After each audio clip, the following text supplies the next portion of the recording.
Jesolo, prima prova Trofeo Italia Wisp Motard 2008.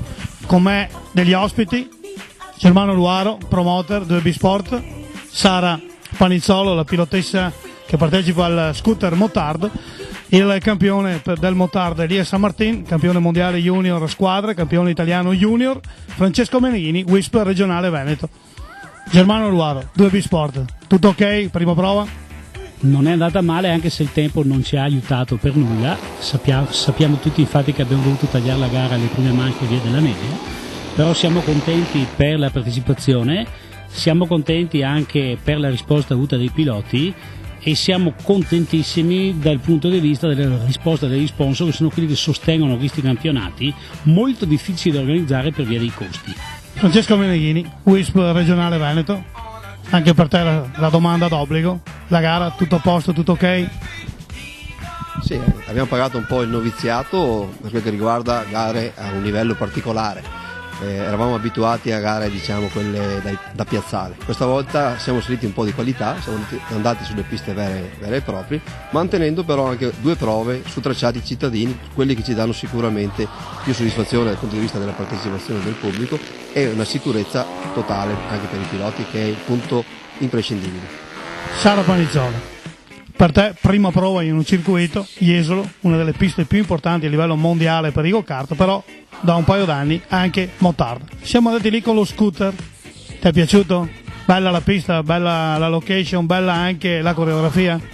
Sì, mi sono divertita molto, anche se avevo un po' di paura per la pista bagnata, però dopo le prove mi sono abituata e mi è piaciuto molto. Ringrazio il mio meccanico Paolo Pigatto e mio papà Roberto Panizzolo, perché mi danno la possibilità di avere un mezzo competitivo. In particolare ringrazio la Wisp e Francesco Meneghini. Elia San Martin, campione mondiale junior 250, campione italiano junior 250 Super Motard.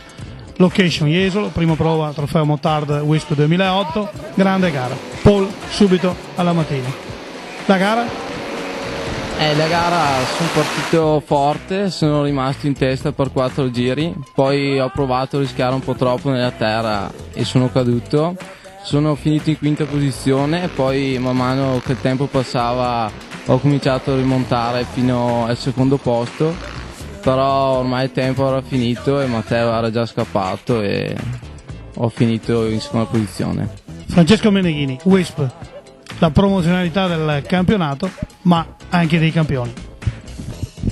Questa è sempre stata la nostra formula, quella di portare i campioni che magari abbiamo tenuto noi a battesimo vicino a chi sta iniziando questa attività, che è molto spettacolare. Da loro possono imparare il fair play soprattutto e anche le motivazioni tecniche, e quindi avere portato sia i promozionali, che tradizionalmente sono il nostro target di riferimento, e i grandi campioni, è stato un grande successo e siamo convinti che cresceranno ancora, perché hanno la possibilità appunto di misurarsi giornalmente con chi lo fa, magari non diciamo per professione, perché da noi gli agonisti non sono dei professionisti, ma però da chi ci impegna molto, ci mette molto del suo, diciamo.